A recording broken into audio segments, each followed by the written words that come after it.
Hello ladies and gentlemen, welcome back to C.A.R. Entertainment. My name is Dylan Hamilton and today we're going to be talking about business studies in AS1, the AS1 business studies, and today's topic will be structure. As you've already seen, I do have the hiccups. I do apologise for this, and they're quite often. They're like every sort of 5 to 10 seconds, so you will see a lot of pause in this video and it might be a wee bit hard to watch or understand me speaking, but hopefully it is bearable because structure is quite a big topic, it's quite a hard topic to understand, and hopefully we can get through it well enough that you can do well in your exam.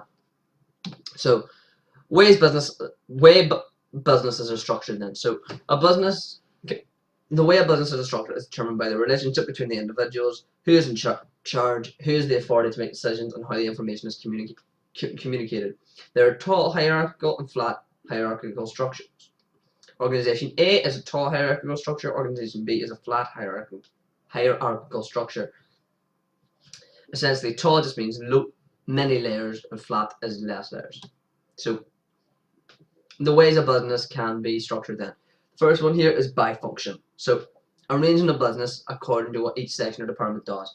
The advantages of this is a specialization. So, each department can focus on its own work, and you have accountability where someone is responsible for the section.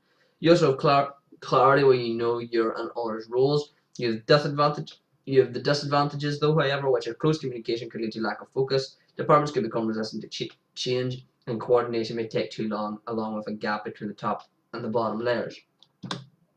Then you have by product, which is organising according to the different products that are made. An advantage of this is that you can have a clear focus on the market segment, helping to meet customers' needs. You can have positive competition between divisions. You also can have better control as each division can act as a separate profit centre. Disadvantages of byproduct, however, is that you have the duplication of functions, the negative effects of competition, and the lack of control over each separate division. By area is geographical regional structure, and the advantage of this is that it serves local needs better. You can have positive competition.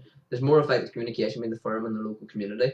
But disadvantages though include divisions are duplicated, so efficiency is reduced. You lack economies of scale, and employees do not employee expertise doesn't transfer well between groups. By customer is how different customer groups have different needs, and this, if you look at it, is pretty similar to by product. So, and then you also have by process, which is where products have to go through stages as they are made, and that is the similar thing to by function. So, chain of command then. Chain of command is a route by which orders and decisions are passed through the organisation. A span of control is the number of people whom a manager or supervisor has direct control over. A wide span of control means more delegation, reduced supervision, and better job enrichment. A narrow span of control has tighter supervision and less chance of mistakes. You can have easy checking and non-changing and better promotion prospects. Decentralization is a widespread delegation and passing of power down to lower levels of decision making. The advantage of this is that there's better motivation by junior staff, it produces greater innovation and more enthusiasm. Disadvantage, however, is that you have reduced communication, less consistency, loss of control by senior staff, and lack of direction. Centralization is when only the top level of the business have the authority to take decisions. The advantages of this are tight financial control, coherent strategies in marketing, simplifying and speeding up decision making, and sharing of resources. The disadvantage of this, though, is that you have the demotivation of lower levels, poor communication, and less input from lower levels. Then you have delayering, which is the removal of one or more layers from the organisation. Advantages of that include assisting communication, better staff motivation, widened span of control, and less overhead costs. And the disadvantages is that you have reduced supervision and it can lead to overworking. So, organisation design and structure. Organizational design is a strategy defining how a company unifies departments and how individuals in order to achieve company objectives.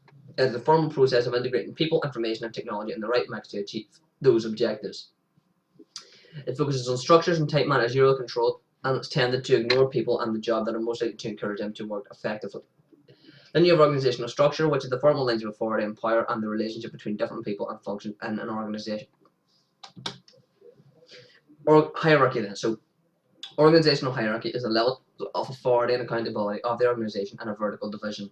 So, the relationship of span of control and the levels of hierarchy. A tall hierarchical structure will have a narrow a narrow span of control, while a flat hierarchical structure will have a wide span of control. Then you have organizational charts. These are the design of organization, including the chain of the command. It is how different functions and divisions fit together. It shows who is answerable to whom, span of control in each division, and the levels of hierarchy in the organization. Now talk more about tall and flat hierarchical structures. Features of tall structures is that there's more promotional opportunities, a career ladder has more rungs. There's less delegation, leading to low morale and lack of commitment. There's more layers, more staff, and more overheads. There's a longer chain of command, which means decisions take longer to be made. However, there's tight control kept, and this is beneficial if quality and safety are crucial, as mistakes have serious consequences. Finally, we're going to talk about the features of flat structures. Flat structures have individual managers having less time for each subordinate, and therefore they have to delegate effectively. Staff have a greater responsibility, so they can become overstretched, causing stress. Vertical communication improves as less layers from top to bottom, and short chains of command allow decisions to be made quickly. Thank you for watching Structured. I apologize for my hiccups the whole way throughout. I've been done with C Entertainment, and I'll see you next time.